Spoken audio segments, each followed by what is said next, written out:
Pemirsa, di Kota Bunga Tomohon, ada satu lokasi sentra kuliner yang khusus menjual sate dan rage. Tak hanya ramah di kantong, sate yang dijual di sini juga kaya akan bumbu. Selengkapnya mari simak informasi berikut. Kota Bunga Tomohon selalu menjadi salah satu primadona wisatawan yang berkunjung ke Sulawesi Utara.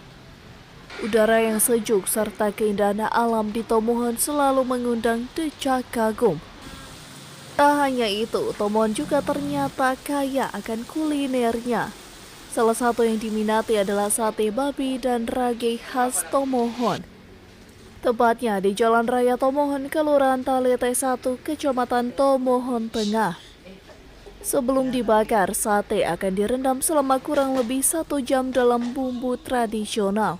Karena DP rage enak, lembut, jadi kalau mau makan enak dan DP sate lagi pas DP pedis.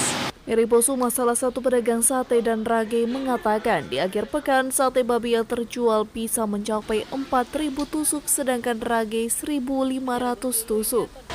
Kalau per hari biasanya kalau biasanya dari Senin sampai hari Kamis itu cuma rata di 50 kilo. Sate 50, rage 50. Kalau di hari Sabtu sampai Minggu itu sampai 100 kilo. Sama seperti di belakang sementara begini. Kalau per tusuk kalau rage dia standar 15 1 kilo. 15 tusuk per kilo. Jadi itu kalau rupa dia 100 kilo ya 1.500 yang rage. Baru kalau yang sate dia per kilonya dapat 40 cucu. 1 kilo per 100, jadi di sekitar 4.000. Kalau yang sate, itu antara Sabtu dengan Minggu.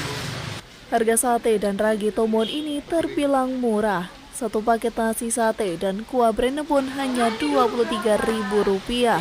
Sedangkan sepaket rage Rp28.000.